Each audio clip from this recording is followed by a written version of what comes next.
Mau menyaksikan kajian Buya Yahya tanpa biaya internet? Segera pasang parabola Al-Bahjah TV di rumah Anda. Bebas biaya bulanan dan tanpa koneksi internet.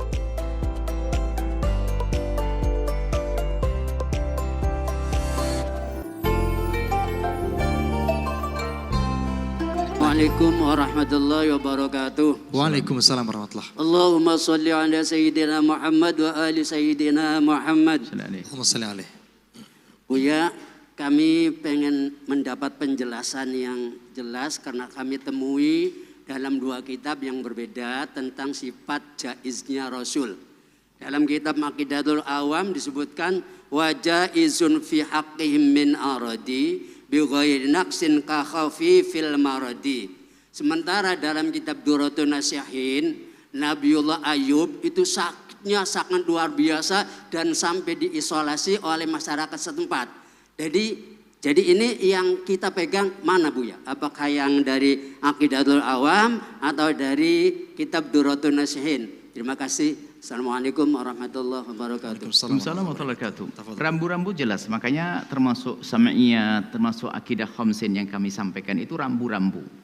Maka yang tidak bisa masuk rambu-rambu ya sudah, jangan diambil. Kan begitu. Nabi adalah harus punya sifat-sifat ada wajib. Termasuk yang jaiz, boleh terjadi pada Nabi sakit. Tapi sakit yang tidak menjadikan orang lari. Maka berita termasuk, kita tidak hanya menyebut Durratun Nasihin atau yang lainnya.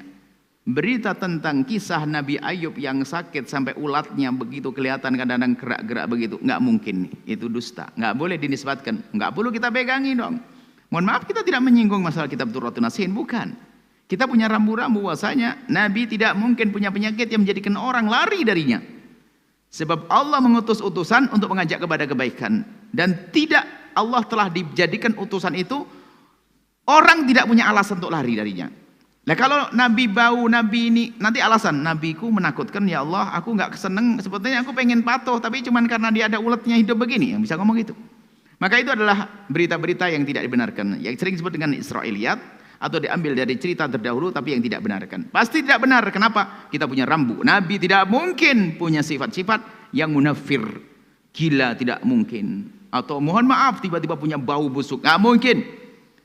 Atau punya penyakit yang menjadikan orang lari, tidak mungkin itu semuanya. Jadi yang boleh dipegangi adalah apa yang ada di dalam kitab Aqidatul Awam. Makanya kitab akidah itu rambu-rambu. Kalau kita belajar akidah benar, nanti ada kitab tasawuf, kitab akhlak. Kalau bertentangan dengan rambu ini jangan diambil dong. Kan kita punya rambu-rambu. Banyak dalam buku-buku akhlak itu kadang diambilkan kisah-kisah Nabi tapi bertentangan dengan keimanan, keyakinan. Tidak boleh kita ambil seperti itu. Nah, jadi yang kita pegangi adalah apa yang Anda ambil dari kitab Aqidatul Awam sudah benar. Nabi boleh saja punya arat kedatangan penyakit, akan tapi tidak boleh penyakit itu yang munafir yang menjadikan orang itu lari. Seperti khafifil maradi, sakit-sakit biasa. Sakit yang menjadikan orang bisa semakin dekat, tapi kalau sakit menjijikkan. Kalau seandainya AIDS itu ada pada zaman dulu, nggak mungkin Nabi kena AIDS. Sebab nanti urusan istrinya bagaimana, kan begitu, menular, nggak mungkin. Tapi mohon maaf, yang kena ujian penyakit AIDS hari ini bukan rendah, bukan hina ya lah. Sebab orang diuji Allah dengan penyakit itu mulia di hadapan Allah. Tapi nggak boleh ada Nabi karena Nabi Allah punya maksud dengan Nabi ini untuk menyebarkan kebaikan. Maksudnya ini, maksud kami. Kalau ada orang punya koreng, bukan berarti tidak bisa masuk surga ya.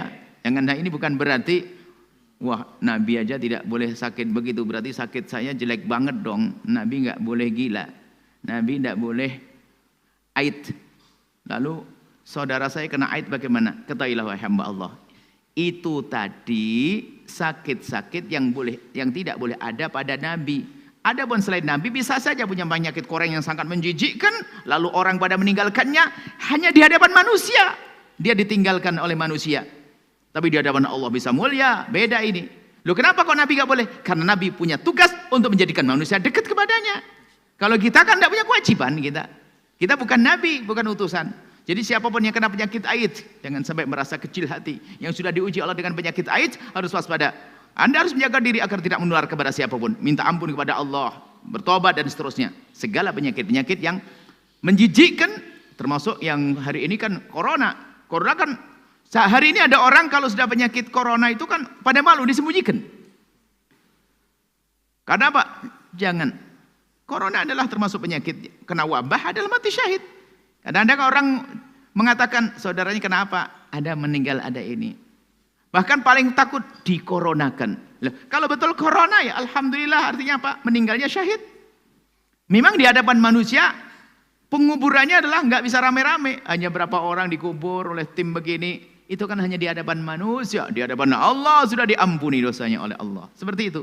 Jadi beda, ini hanya untuk Nabi saja tadi. Nabi tidak mungkin seperti itu. Kena penyakit hati. Sampai katanya dalam riwayat kisahnya, sampai ulatnya itu begitu punya kasih, ulatnya ditaruh, dimasukin lagi. Nggak ada itu semuanya. Yang perlu kita pegangi di aqidatul awamnya. Seperti itu. Allah a'lam bishawab.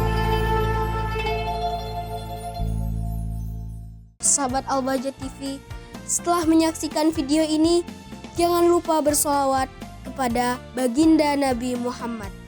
Shollu ala Nabi Muhammad. Allahumma sholli alaihi wa ala alihi wa sahbihi.